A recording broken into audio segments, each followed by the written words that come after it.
And good evening. Welcome to Good Guy Sports. I'm Jackson Gerke alongside with our co-host BL Lineberger, Blake Gerke, and Mike Roby. We will talk about the NFL, the NBA, and a little bit of baseball news in the off season, and then we'll maybe a little hockey after that. But then we'll get to all that in a second. But we're going to start off with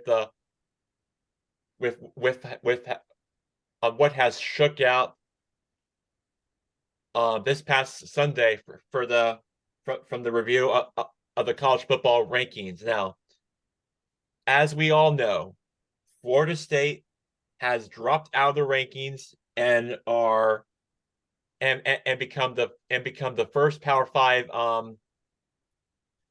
FBS team to not make the playoff. The reason for that is because of their injured quarterback Jordan Travis, who the committee does not have any support or does not have any interest of a backup quarterback in the college football playoff, which is where things have shook out ever since they made the selection in the committee room for what was one of the tough decisions that the committee has ever made. You have to go back to where Ohio State was a controversial selection where it happened a few years ago. That's probably the last time that happened, and followed by followed by Georgia, who is the next best team out, which means both of these schools will be playing in the New Year's Six Bowl down in Miami at the Orange Bowl in Hard Rock Stadium down in Miami Gardens down in Florida. So that's where those teams are going to be playing for instead rather than just being in the college football playoff. Well, there has been some talk that the playoff committee should have been expanded to like 12 teams, where each conference commissioners just had no interest in it, which would have predicted if were to happen would Seminoles would face off against Liberty in the first round, which thought it would happen, but it doesn't. But that's what the format playoff the commuters of this playoff format would look like if it were to expand for this season. But since we have to wait till next year and a lot of stuff would have to happen and come and play, that's where things stand. So with that, Michigan, Washington, Texas, and Alabama are your new top four teams as of right now in the college football rankings. So with that, we're going to start off with the first game in the college football playoff semifinal, starting off with Michigan taking on Alabama in the Rose Bowl, and then it's followed by Washington and Texas in the All-State Sugar Bowl. That's going to be at 5 p.m. Eastern on New Year's Day, and it should be a it should be a it should be a good game. Can't wait to hear all about it, but obviously the biggest storyline for here on Good Guy Sports is Florida State not making the college football playoff for what was a controversial pick, and Florida State just with too many injuries they suffered, including with their star quarterback, and yeah, that's the storyline here on Good Guy Sports for us to start us off with. Jackson, I think part of the issue that a lot of people have been having, college football fans, sports fans in general, is I don't think the committee has done a good enough job of establishing what exactly they're looking for in a playoff team. And people basically what they've led us to believe in terms of information is they've told us what teams have gotten in the past. And so historically, we use that to judge what a team from this year would be looking to do. And historically any team from a Power Five conference that has gone undefeated and won their conference championship has gotten in. So I think people are wondering what exactly the rule set and the criteria is for this 14 college football playoff committee if historically any Power Five undefeated conference champion has gotten in and Florida State hasn't gotten in. So people are saying, well, it's not the most deserving team, it's the four best teams. Well, I don't think people know that. And I don't know if is there some sort of college football committee rule book that we need to be seeing? Like they need to share the PDF with us because I don't know if everybody knows what this rule set is, if it's been defined. It's very loose. And that's kind of my big issue with the college football playoff system and the BCS system and the system in general, the crown and national champion, is that it seems very loose in terms of the rules year to year. They've obviously changed systems a couple of times. They're moving to a 12-team playoff next year, I believe, like you alluded to earlier. So it just seems like the criteria is very year to year and it's dependent on what exactly has been going on. So I definitely understand why Florida State, they have really good reason to be upset given the teams that have made it. And you talk about Jordan Travis as well, obviously going down. There is precedent for teams making the college football playoffs that have lost a starting quarterback as well. If you remember back a couple of years ago, the Ohio State team that lost their starting quarterback and Cardale Jones came in and won them the national championship. If you remember that one, Jackson, for Ohio State. So I there is do. precedent for teams making a college football playoff without having their starting quarterback.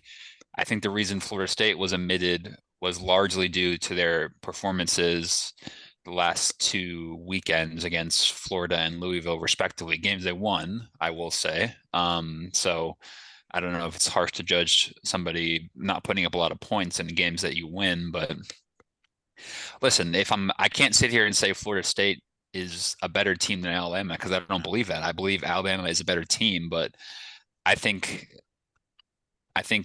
just looking at it from afar, the rule set and the criteria that the committee has themselves established this year for the selection of the four teams seems to be different from previous years. So I think a lot of the disconnect fans are having is they don't really know what the rules is or if there are even rules and criteria at all. All seriousness aside, I blame Georgia for not winning. If Georgia had won, Yep. then they wouldn't have had any problem. But because Georgia lost, and I think it's really a snub on the ACC. SEC has always been a better conference or thought to be a better conference, and they were not going to leave out the champions of the SEC, Right. which was Alabama. So if Alabama goes in and Texas ended up winning the Big 12 and they had the same record as Alabama, and the fact that they beat Alabama earlier in the season, if Alabama goes in, you got to put Texas in. That leaves Florida State short. And I think that was the reason. And I think it just because Travis is injured, I think that would just became a convenient excuse to leave him out. Unfortunately, with 4 slots this year, arguably you had 6 teams, or 7 if you want to count Oregon, who only lost to Washington twice, but only by 3 points. You could make a argument that all 7 of those teams should be in the playoffs, but you can't shoehorn 6 or 7 teams into 4 slots. And I think that was really more of a snub of the ACC, and Florida State just coming up short. So, if Georgia had won, they wouldn't have had any problems. Guys, check out these top. Mike, you're right. And so Blake, you're right as well. Y'all check out these. If it would have been the year for 8 teams, look at the top 8 lineups. You got I agree. Oregon playing Michigan game 1, Ohio State playing Washington, Georgia playing Texas, and Florida State, Alabama right there in the middle. I mean, how amazing would those playoff? I mean, those are 8 any one of those 8 teams, maybe outside of Florida State, could absolutely have a chance to win the national championship this year. And Florida State may have a chance. I don't know. But man, those are 8 solid top 8 teams this year that I would love to see in a playoff. So if Georgia, hypothetically, let's say Georgia wins big in the Orange Bowl, in the other games, the Rose Bowl, Sugar Bowl, and then the championship are somewhat close or not, there are people going to say the winner of the Orange Bowl is the national champion. Yeah, they'll claim the national championship like they did back in the day. You can make that argument. Is Liberty going to claim the national championship as well if they win their bowl game? I think they've got a right to it. Yeah. I think they got a shot if they were in this 12-team playoff format. Yeah. Yeah. I don't see them beating Oregon though. Jackson, I don't want to call an audible, no pun intended, but why can't do you know how much money, especially with this chaos, how much money ESPN, CBS, NBC, Fox would fight for a last minute contract deal to go to 8 or 6 and have 4 teams play in, 2 teams play in? I don't know how you would do it. But man, oh man, what kind of TV money would be willing to argue and fight and bid up a last minute, put 6 teams in it? Man, I don't know. Why not? Like I said, not to call an audible, and I'm sure there's no precedent for it, but I think TV teams would be willing to put all this together last minute to have a chance to put all 6 teams, and it would make the schools money. Everybody would win. Yeah. I don't think the NFL would like it. Yeah, you're right. It would really take. Yeah, but you're right. I mean, honestly, it's not as crazy as you think, because this is my whole point about the college football playoff or championship system, is that there's no historical precedent for like what the correct system is. So honestly, like audibling to a 16 playoff is not as crazy as it sounds, because like there really is they're moving to 12 teams next year, which I mean, Blake mentioned the 8 team. 12 seems like too many to me. Like it seems like they went from too little to too many in the space of 1 year. I'm not really sure why they didn't go to 8. I guess I'm sure there's obviously comes down to TV contracts and money and stuff like that. But yeah, I think next year the Big 5 conference winners are going to get a bye, or at least the top 4. I think that's the reason why. Yeah, because they want to give schools a bye, I believe. Yeah, is the reason. Yeah. So yeah, I don't know. I don't know, Jackson. To me, it just seems like there's a lot of, there's just not a perfect system to crown a champion, and that they're always trying to tweak it to correct for a mistake that happened. So people would say that this year it's a mistake to leave Florida State out. There's not enough teams, but then in a couple of years from now, people are going to say, are going to start complaining about there's too many teams in the playoffs and it's too bloated and there's too many bad teams making the playoffs. So I don't know. It seems like there really isn't a perfect system if everyone's going to find some sort of issue with it, Guys, I can't find the leave suggestions here box. I've been looking all week. The restaurants have leave comments here, leave suggestions here. I can't find that box for the football playoffs. Does anybody know? Jackson, you know where that box might be? I can't seem to find it.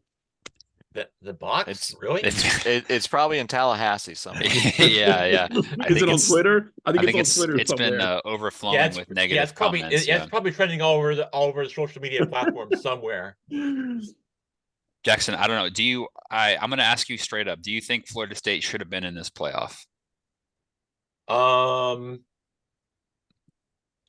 As a team standpoint, I do, because they were by far one of the top 5 teams that were undefeated, but because of the injury of the quarterback, no. But let's say if Jordan Travis didn't get injured and they stay healthy all year, then we'd be having a different conversation than where we're at right now. So if the injury didn't occur to the quarterback and the team stay healthy, then all season and leading up to this, then yes, I think they would be in the playoff automatically, no matter what result was. Yeah, but like think about how to any other sport playoff system, and college football is a big deal. It's a big business. But think about how crazy that sounds to say in the NFL, say the Chiefs are the fourth seed in the AFC or the fifth seed. They're not a top. They're okay this year, right? They've got a couple of losses. But imagine if Patrick Mahomes misses the whole second half of the year and the Chiefs squeak in the playoffs, but then the NFL comes out and says, you know what? We're actually not going to put the Chiefs in the playoffs because they don't have Patrick Mahomes. And so we don't think they're one of the best teams in the AFC. That just seems crazy to me because Florida State has a good defense and there's so many other great players on Florida State to not give them a chance given their record because they don't think they're one of the four best teams. It's just very subjective. So that's why there's a lot of criticism. Blake, I think some Philly fans heard you in Philadelphia, and I think the guy named Nick Foles came to mind. Exactly. The Yeah. exact argument you're making. Right Yeah, now. exactly. There's precedent for a backup quarterback coming in and winning a championship, whether it's NFL or any other sport. It's next man up. I mean, anytime you hear a coach being asked a question in an interview saying, "Oh, like how are you dealing with these injuries or your injury ravaged team?" and the coach will say, "Next man up. We've got a great locker room here. We've got a great group of guys, so we're going to fight for everybody." So I'm sure if you ask Coach Norvell of the Florida State Seminoles, if he says, "Well, if you guys don't deserve to be in the playoffs," well, he says, "We've got a great group of guys and we got great backup quarterbacks that'll fight for every position." So I think to just write somebody off because of there being a backup in there, I understand it from like an excitement offensive perspective, having a backup or a third string, in this case, Florida State. But I mean, if you ask the coach and the players themselves, they'll always back their whole squad, Well, So here's an idea. So put Florida State in there. So now you got 3 teams. And then have a play-in game between Alabama and Texas. And I don't hate that. Yeah. And the winner of those I don't mind two, that. and the winner of that game becomes the 4th team. And you could play that, before January 1st. A week before. And we haven't even mentioned Georgia, who went undefeated in the so-called toughest conference in America, and then no one's even talking about them because people think Florida State is being left out. So but at least the argument would be Georgia lost in the championship. Yeah, I think they've got probably less of a case than Florida State, but also some people could say Georgia lost to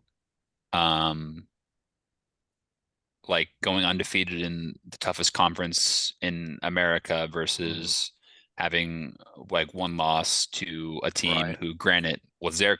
I think that the problem the committee had with there's too many breaks in their logic, because if Texas wins their conference, that was Alabama's one loss, and then Georgia's one loss was to the team that they're putting in. So if they really needed to punt to 8 teams. Exactly. It's like a whole logic puzzle where if you you can't have Georgia and Alabama, because then you're essentially you're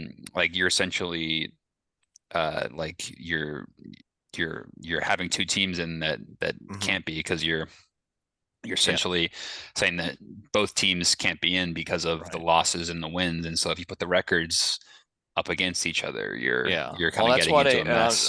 I'm sure that's why they didn't put Florida State and say Texas, because then the champion of the SEC, as you were saying, the strongest conference in some people's opinion, would be left out. Right. And there's not much of a precedent for leaving out the SEC or the Big Ten for that matter. And then, of course, the winner of the SEC, whoever it is, Georgia, Alabama, are going to bring the TV audience. Right. So, in essence, it's all limiting yourself to 4 teams. Just there's a lot of possibilities for contradicting yourself in terms of this team beat this team, this X conference champion is better than X conference, and So you've definitely leave yourself up to a lot of potential issues, Yeah. which I think this year in particular was Yeah. highlighted. Now You guys- all those teams could beat the Commanders, so that's Well, yeah, that goes without saying. Yeah. Yeah, we'll Um, get to that. Yeah, we'll get to that part in a second. But you're Jackson, right.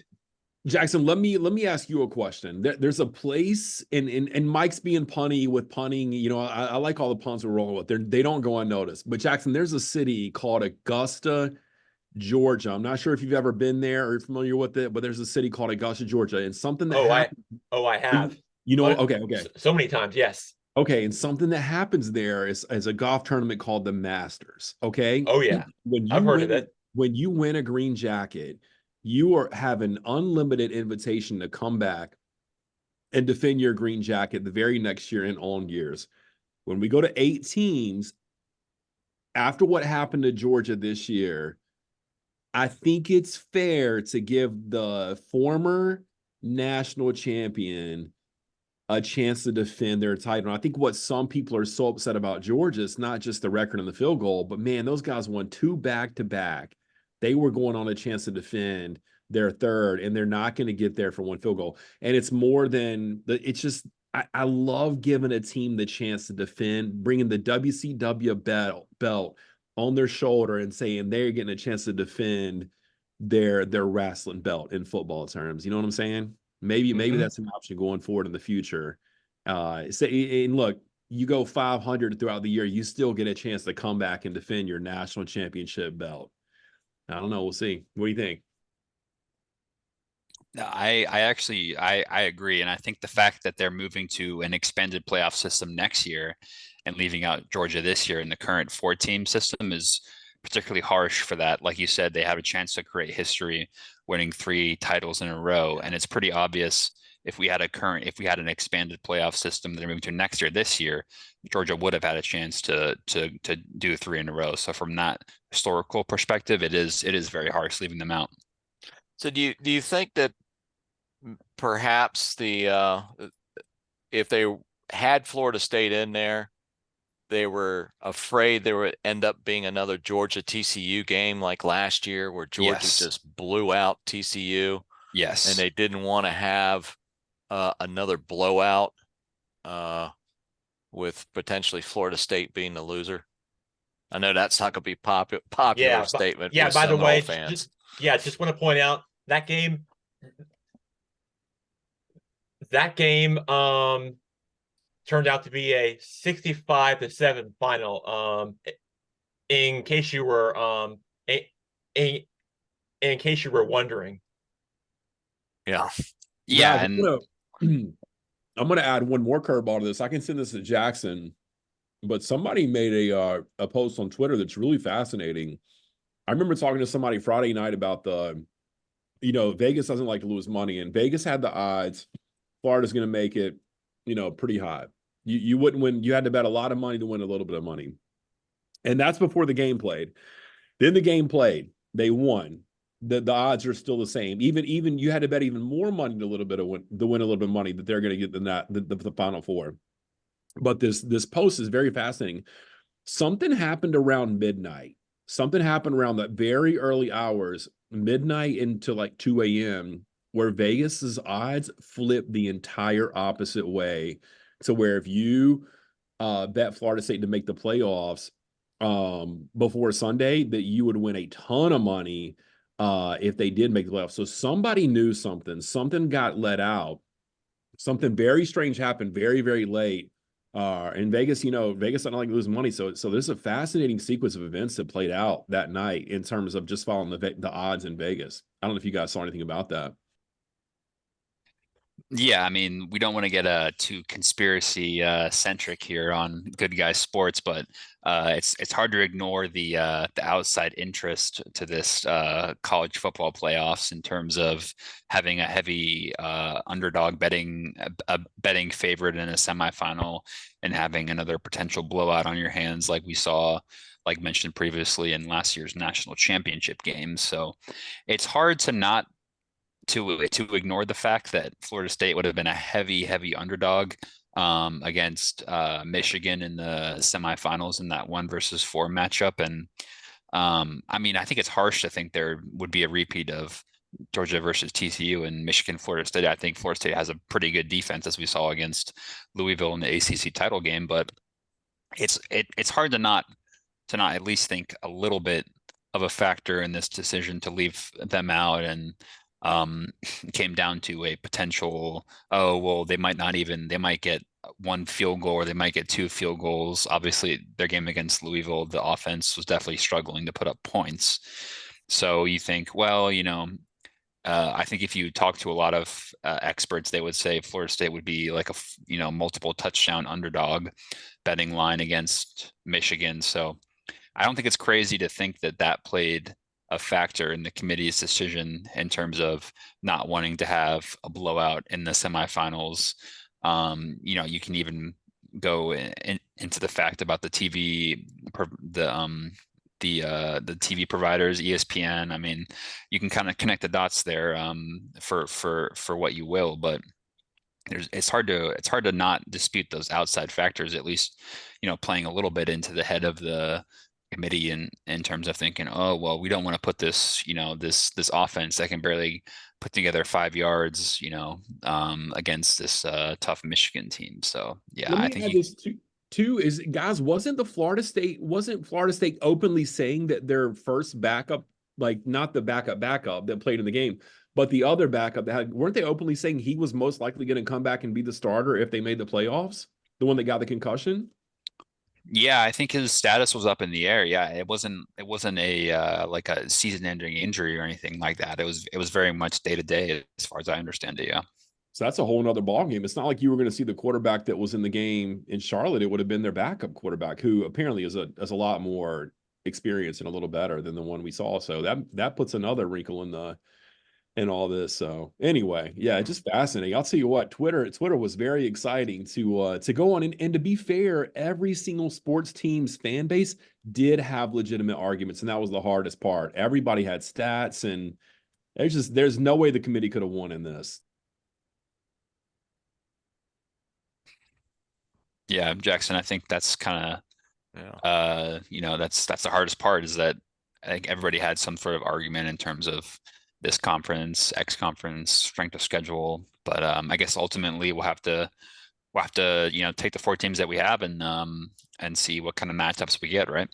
Yeah, and we'll revisit in that topic in a second as we make our predictions a little later on the show on who's going to win the college football playoff semifinals games. Stay tuned for that, and we'll revisit that in about a few minutes. So just stick around for that. All right, so we're gonna move on now and talk about we'll make our predictions a little later in other games that are going on this weekend as well. So let's we'll just we'll get that in a second. But right now we're gonna move on now to the NFL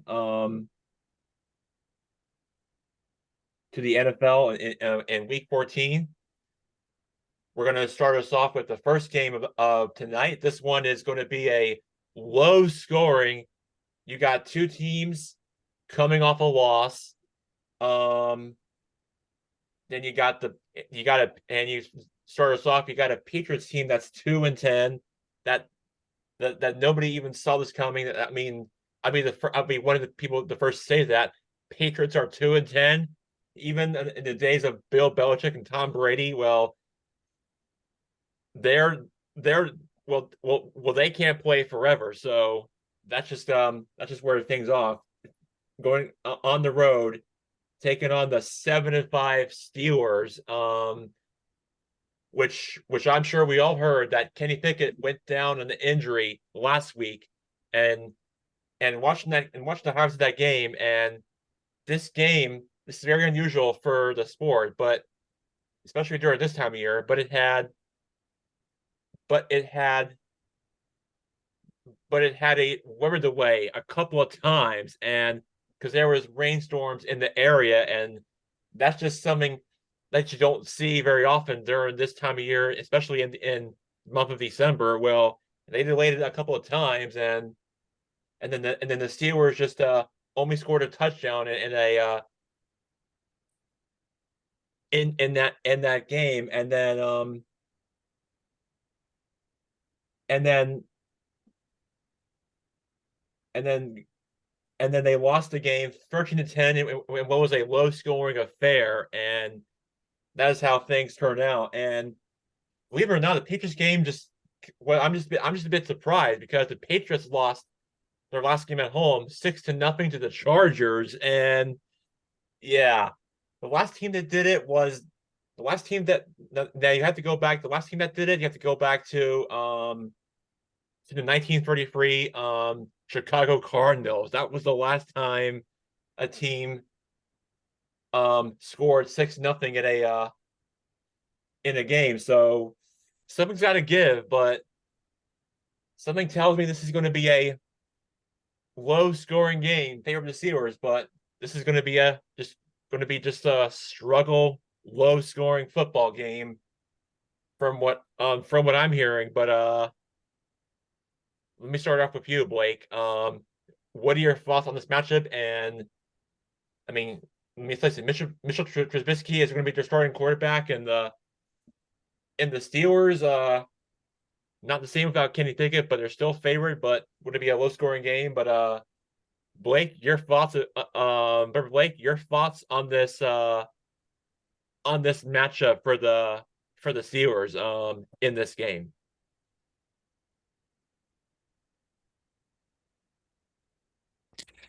Yeah, I mean, like you said, I think it's a historically low over under total in terms of what the expected points for each team is going to be in tonight's matchup.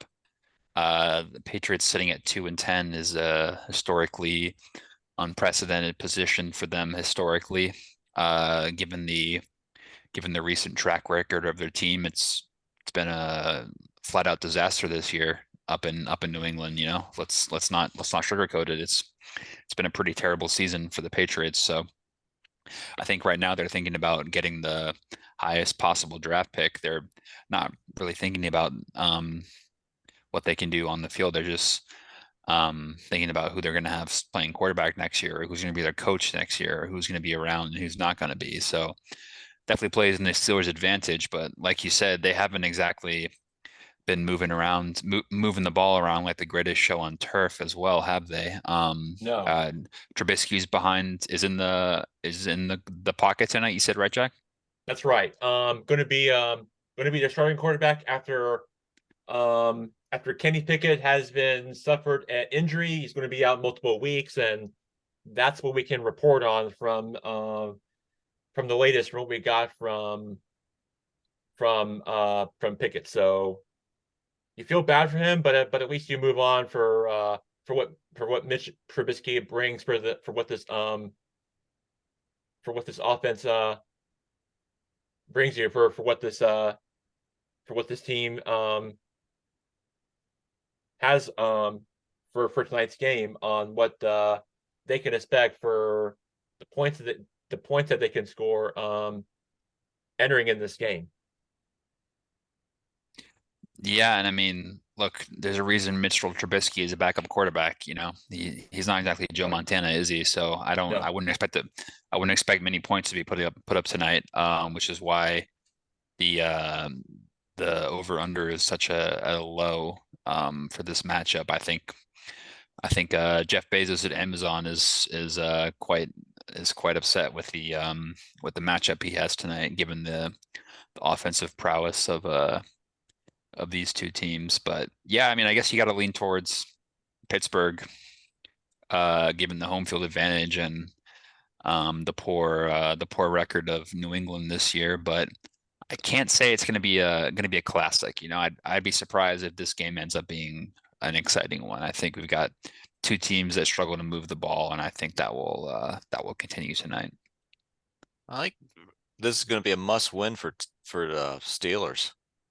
I mean, at It 7-5, at 6-6 or 7-5, they're competing against a half a dozen teams for a playoff spot in the AFC. So I mean, this is a must win for the Steelers. Yeah, and they started out well this year, and they probably had sights on capturing that division title. But I think ultimately they won a lot of close games, low scoring close games. And I think that kind of caught up to them, to be honest. But currently they're, the fifth seed in the AFC. So they're 7-5. So they're certainly in the mix for sure for I wouldn't think they're in the mix for capturing the AFC East crown, but they're definitely going to be a playoff team. I think they're well coached from Mike Tomlin. I wouldn't expect them to go on a slide here at the end of the year. I think they'll stay competitive. But yeah, I don't. Yeah. Would they make much noise in the playoffs given their offensive situation? I wouldn't bet on it. No. Jackson, there's a there's a guy on the Pittsburgh Steelers coaching staff named Mike Tomlin, like Blake mentioned.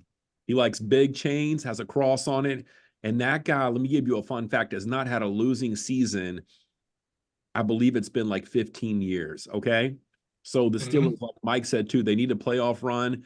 They don't want to have a losing season. They got 4 more games, I believe, after this. So there is a chance if they lose them all, he will have his first losing season in a long time. Pittsburgh wins the game. I Don't agree. tell Yeah. Uncle Steve. Don't tell Uncle Steve though. Keep that between us. All right, Jackson. Yeah. If I listen, if he were with us tonight, which he probably wouldn't be happy for us, and he would not like that if he were to pick You against know the what? team. You know what, Jackson? That would be bad. Nobody more than himself knows that the Patriots stink this year. So I think he would agree with us actually, because he watches the team and he knows how bad they are. I mean, we got Uncle Brian versus Uncle Steve tonight, and let me tell you, this is a far cry from those mid-2000s Big Ben versus Tom Brady playoff matchups in terms of Steelers versus Patriots. It's the mighty have fallen in the AFC. I'll go ahead and say that. I like it. The head-to-head with our family. That's going to be some kind of a game, even though it's not a playoff feel. But yeah, let's just say that I cheer for Uncle Brian's team, but cheer against Uncle Steve's team. That's just going to be some kind of family battle that we have going on here. But I don't know what to expect. But I think the Steelers are going to win the game anyway. Jackson, that's confirmed. When we went to the Atlanta Falcons game, when the Pittsburgh Steelers played, you took a picture with the Pittsburgh Steelers fans, and you had a terrible towel inside the Falcon Stadium. And you're a good Steelers fan. You were brave to swing that thing around inside the Falcon Stadium in Atlanta, Georgia. You're a terrible towel kind of guy. Well, I was lucky enough to be part of it and do it. I was glad for you were able to be part of it with me, with my dad and my brother and I on that day, and cheering for the Steelers taking over the stadium. That had to be my lucky day. Well, we were just trying to cheer louder than the fake noise that the Falcons were piping in the stadium. We were just trying to cheer louder than the speakers. And you're over here. Yeah, it was like really loud. They were just you can see the burst coming down all over us. They were just stadium cracking a lot, and it was just like the sound system was like really like cranked up, and that's just how that game turned out with the Steelers taking over the place. And yeah, that had to be like some game to watch. And then after hearing all that loud banging noises that were inside, and yeah, that had to be like some sort of like it's sort of like it's sort of to me looked like a earthquake was like shaking into place, and that's just what it reminded me of when we were in the game. And that's just how the Falcon Stadium turned out after the result of the Steelers getting the victory. And yeah, I had a great time with you guys together. Well, it's like Williams Bryce, Jackson. If it ain't swaying, they ain't playing. There you go. That's more like it. It's like skiing, no spills, no thrills. Speaking of Montana, Mike, we're heading to Montana in February. Oh, super. Little ski trip. Going to be cold near Canada. Yeah, I'm heading to Colorado in mid-February. Going to Breckenridge? Now going to Wolf Creek. Oh, never heard of it. Check it out. Which is the southeastern part of Colorado, fairly close to Durango, Is although this a meeting with Dion or just a ski trip? just a ski trip. Okay, no Dion Sanders interaction. Okay. Yeah, no. So it should be fun. Looking forward to it. The West is the best. The West is the best. How many wins did Colorado? Are they sitting on 3 or 4 right now? I think they had 4. I think they finished with 4.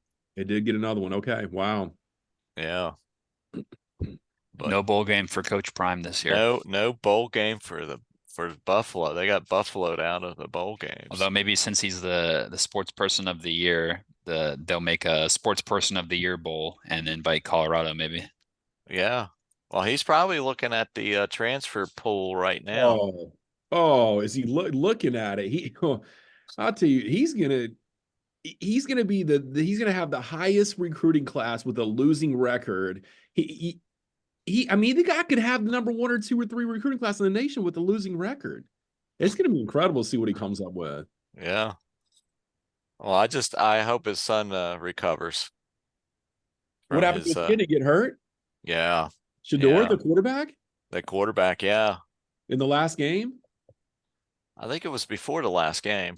In the commercials, a back he looked thing, fine right? in the commercial. Yeah, he hurt his back. Oh, geez. Yeah. Yeah, I think there's only room to improve for Coach Prime and the Buffaloes next year. So I'm sure they'll add a lot of talent on both sides of the ball. So Jackson, I wanted to ask about the big game in the NFL this weekend. Yes, I want to get to that one right Big now. D. Go ahead. The Big D and the Eagles in Dallas taking on the Philadelphia Eagles on the road in Arlington, taking on the Dallas Cowboys. That's going to be a good game. NFC East showdown. Winner up for grabs. You look at it, Dallas right now, as it stands, a 3.5 favorite, and the reason for that is the Cowboys play well on home turf than they do on grass. So keep that in mind. So 3 words. Dak to Ferguson. All night. Okay. I think it's kind of gone under the radar how the Cowboys are only 1 game back of the Eagles. If they win on Sunday night in Dallas, they'll have the same record. They will have the same record. Because the Eagles lost last week. Right. Yes, so I think yes. And Dallas is coming off of back-to-back Thursday night appearances. So they're going to be the more rested team, and they're playing at home, and they've won the last 4 straight. Of course, you can't count Thanksgiving Day as a real win since they played the Commanders. Yeah, but even still, they didn't have to exert themselves too much. Dallas has played the last 2 Thursday night games? Yeah. Well, they played Thanksgiving, and they played the Seahawks last Thursday night. Has that ever happened before? I don't remember. That's a unique situation. Yeah. I don't remember it happening either, but I just, they're the more rested team because they've had 3 more days off than the Eagles. And Eagles are coming off of a beatdown by the 49ers last week. They did. Man, and then you hear Jalen Hurts for the MVP after the beatdown. So I don't know. It's interesting. The Cowboys are surging. So it's going to be interesting. Yeah, and just like that, the Cowboys are within a game of the Eagles with only of the NFC East. So you can tell that it's Dak Prescott and Mike McCarthy and CD Lamb and one of Dak Prescott's one of their top targets for their playmakers of their guys and for Tony Pollard and CD Lamb, and for Dak Prescott's top 2 go-to guys, and if they were to stay healthy for this game, they'll probably have a chance and win this game if they Yeah. if it turns out if it turns out that way. And I think that the Cowboys will actually find a way to win this game if that's the case. And I think they will if they were to if it's trained that way. And I think they will find a way to win. Yeah. The reason why I brought up Ferguson, because I'm not sure if any of the Eagles safeties or linebackers can cover their tight end. It's Yeah, gonna they've be had tough. issue with that in recent weeks, haven't they? Mm-hmm.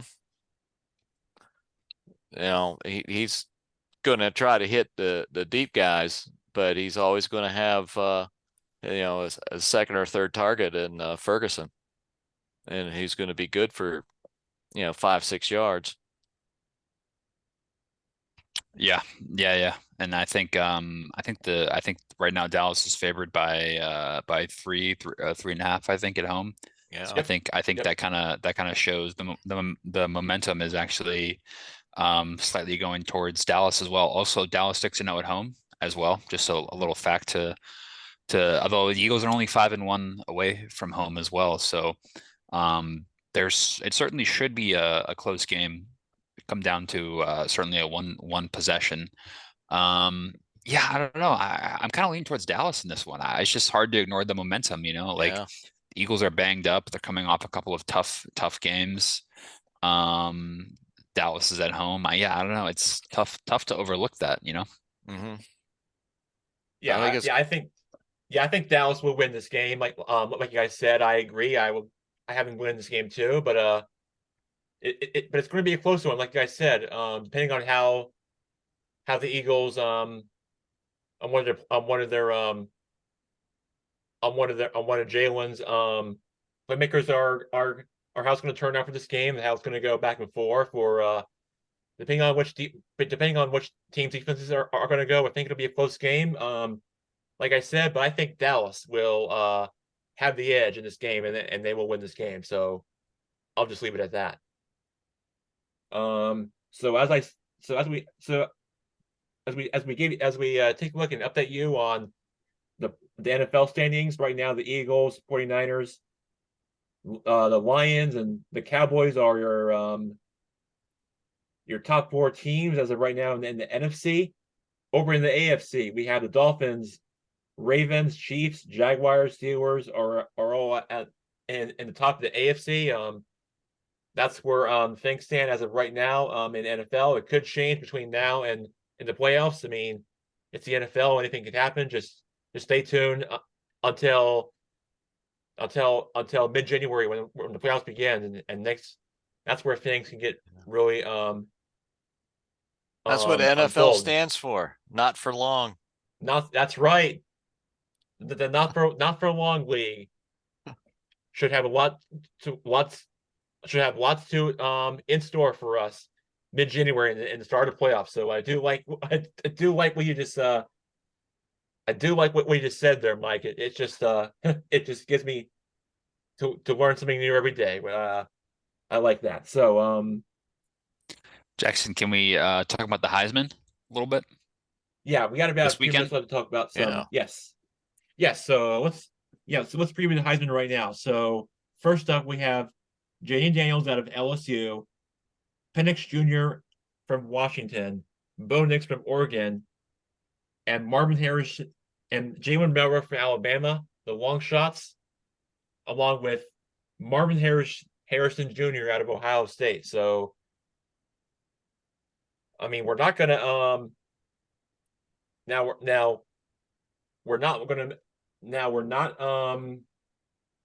going to vote and do any of that stuff yet because it's illegal on the show, and we're not going to be doing any of that quite yet. It's too early to tell, but but at least we're all here to make predictions. So out of all of you free joining me on the show, I'm not going to put money on or anything, but who do you we're going to make your predictions right here at Good Guy Sports. Who do you like winning the Heisman? Jaden Daniels. And Yeah, the I reason mean, I say he's that his statistics are probably the best. He's thrown over 3,800 yards passing. He's had over 1,100 yards rushing and 50 touchdowns this season. His game against Florida, which he had 372 yards passing and 234 yards rushing. The only thing I think it would have held him back is LSU's overall record. Yeah, that's what I was gonna say. It's an interesting year for the Heisman. You don't get many years where the odds-on favorite is from a team that's not even in playoff contention Yeah. for the four teams. I mean, I don't want to call it a weak year. I mean, I don't want to, I don't want to insult Jay Daniels too much. He's a worthy winner, and if he wins the award, fair play to him. But Yeah.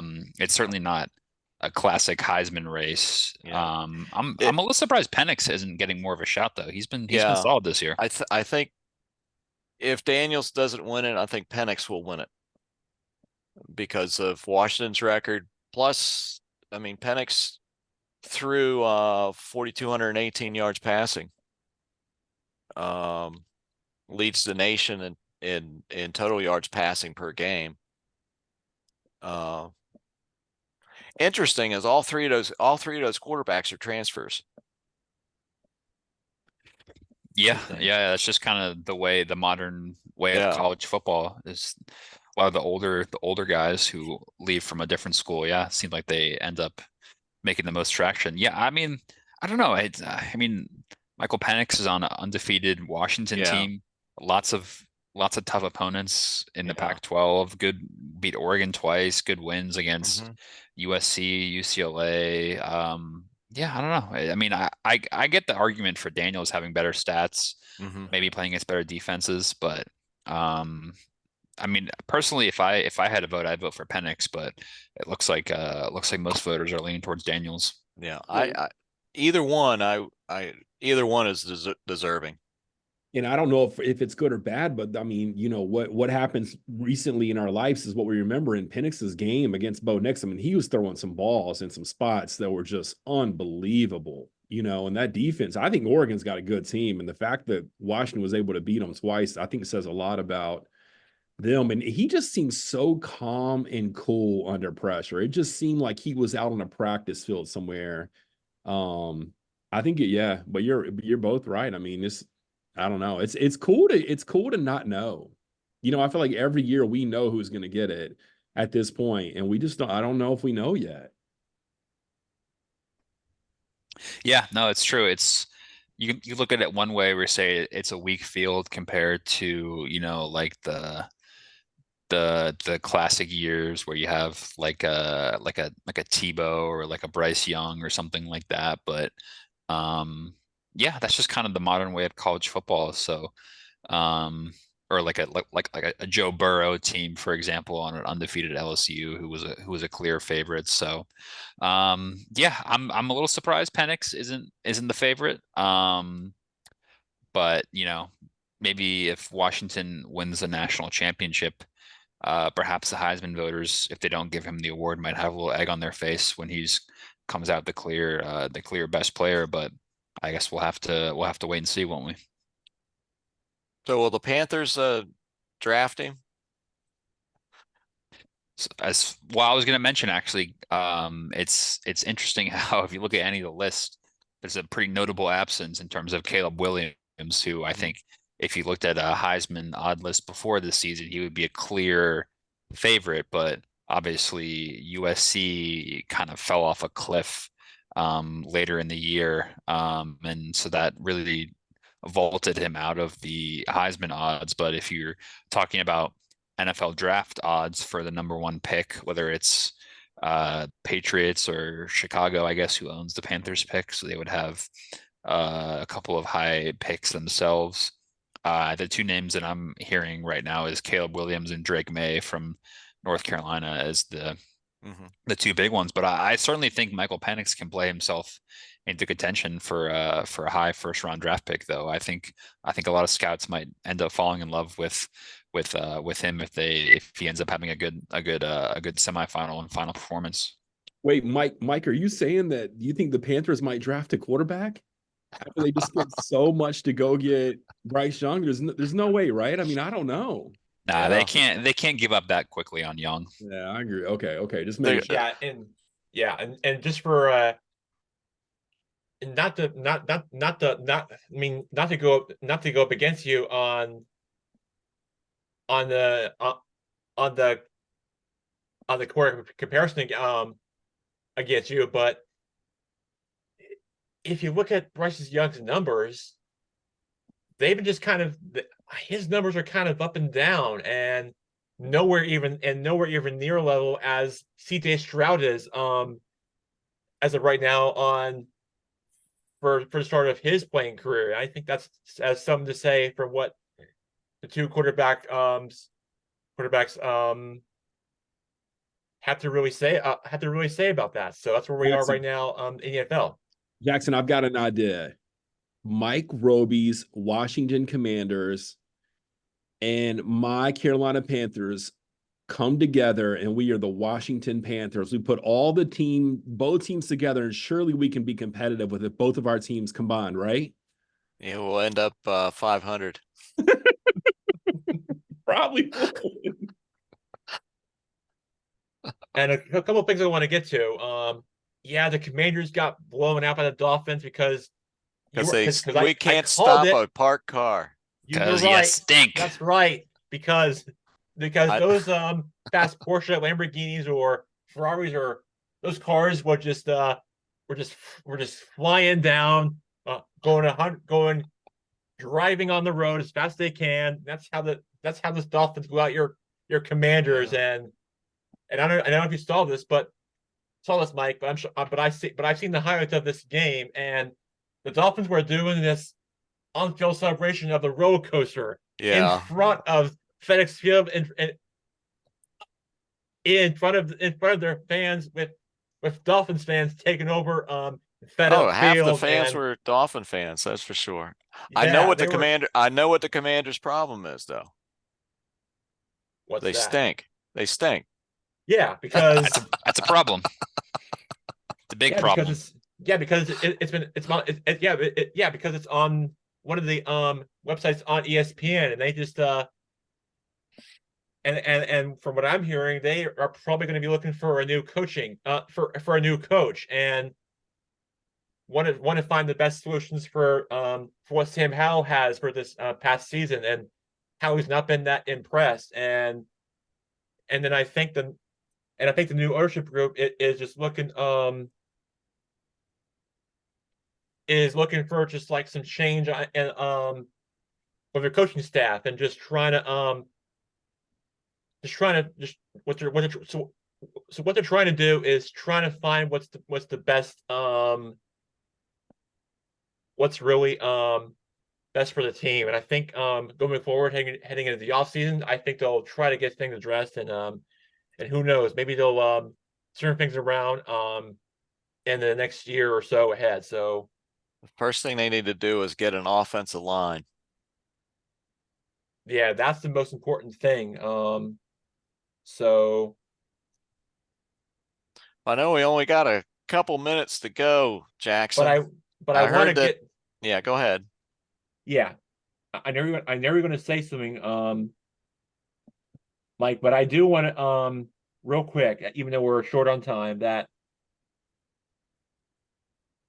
I do want to get to the Major League Baseball offseason winter meetings taking place in Nashville that are underway, and there's a report out there on ESPN that Nick Snauzier and the Washington Nationals have agreed to a 1-year contract, who played last season with the Cincinnati Reds and the Reds have failed to offer a contract and earned $129 million. And other than the Shohei Ohtani news, which we'll get to another time, but the Washington Nationals have signed a 1-year contract by Nick Snauzier. Your thoughts?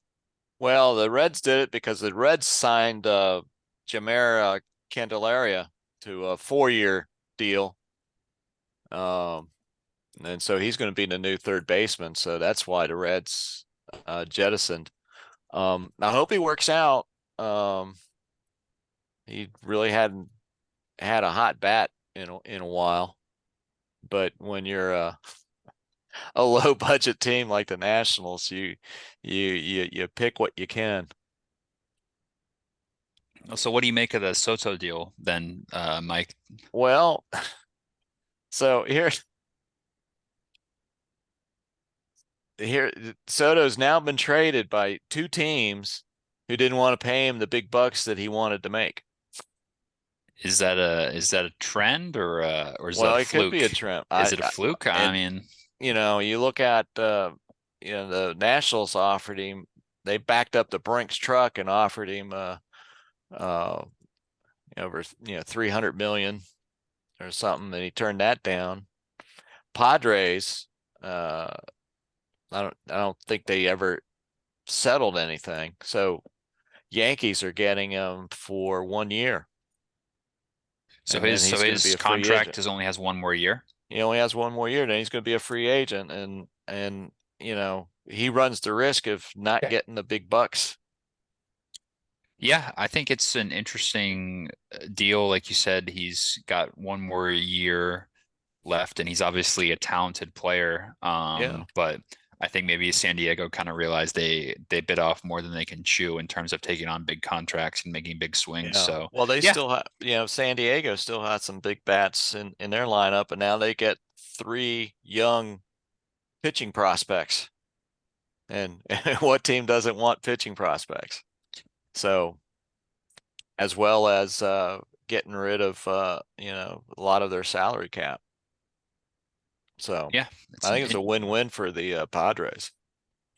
Yeah, I think it's a deal that benefits both teams. So I mean, Soto keep, hit 265 last year. not great, Not not ideal. not ideal. Not for a guy who's supposed to be a big stud. Yeah, so we'll I guess we'll keep an eye on the winter meetings and see if any more developments with Otani or anything like that comes up.